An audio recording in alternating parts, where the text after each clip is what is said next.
Hey guys, this is Tech It Out, and today we are going to be finding out if the iPad Air is still usable in 2019, and is it worth buying? So, let's get started. So as you may know, the iPad Air was announced on October 22nd, 2013 with a starting price tag of just $500, then was later released on November 1st, 2013. The iPad shipped with iOS 7, but is now compatible with up to the latest iOS 12.4, but will not be compatible with iOS 13. It was the first iPad to have a 64-bit processor with the Apple A7 clocked at 1.4 GHz, and it is a dual core. The iPad had 1 gigabyte of memory. It also had 16, 32, 64, and 128 gigabyte storage configurations. The front-facing camera is 1.2 megapixels and the rear camera is 5 megapixels. So, I would definitely say that the iPad Air is still usable in 2019, and here's why. But the bigger question is it still worth buying? But we'll get to that here in a minute.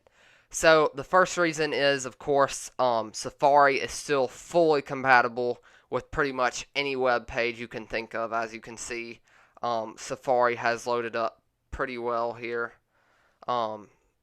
It's pretty fast, as you can see. So there's no lag of any kind. Nothing isn't loading.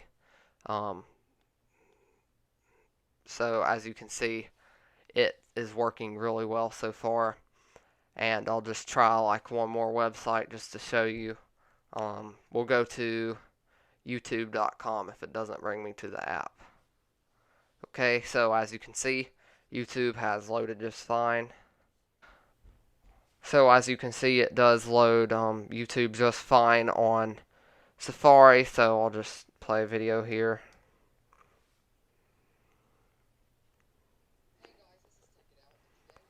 So Safari looks like it's working really well. So as you may know, the iPad first generation was first introduced on January 27th, 2002. Okay, so Safari is definitely not an issue here on the iPad Air, especially since it is still compatible with the latest iOS 12.4. Now let's go to the next thing. So, app compatibility. For pretty much any app except for Fortnite, that's the only one that I know of that is not compatible with this iPad because it requires 2 gigabytes of RAM. But pretty much any app is compatible. As you can see, I mean, this is not actually my iPad, but it has a lot of apps on it.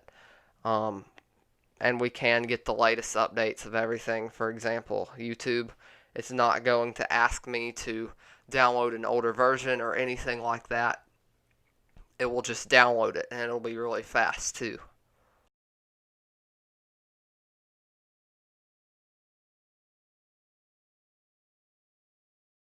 So as you can see here, YouTube did download. So the latest version, just to prove to you that it can download and update apps. So the iPad really doesn't have any app compatibility issues. Now, this being its last iOS version, it's not super fast, but it's not really slow. It's not like the iPad 3 on iOS 9 or iPhone 4S on iOS 9. It's nothing that bad, but it's not super fast. But it does have those iPhone 10 gestures, as you can see here. We can swap between apps.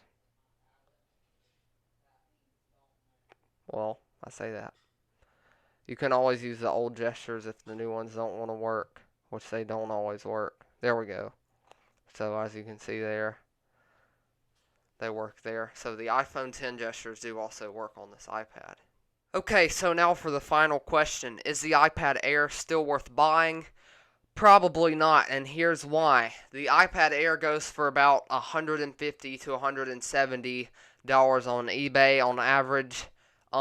But you can actually get the iPad 6th generation on eBay for just $250. So you're really only saving about $80 on an iPad. And I mean, if you want a cheap budget tablet to use for, like in the office or just for basic tasks, sure, it'll get you through the day. The battery life is pretty good for the most part as well. So if you want a really cheap budget tablet, then I would definitely say go for it. But if you have a little bit of extra money, I would not buy it. I would go ahead and buy that iPad 6th generation.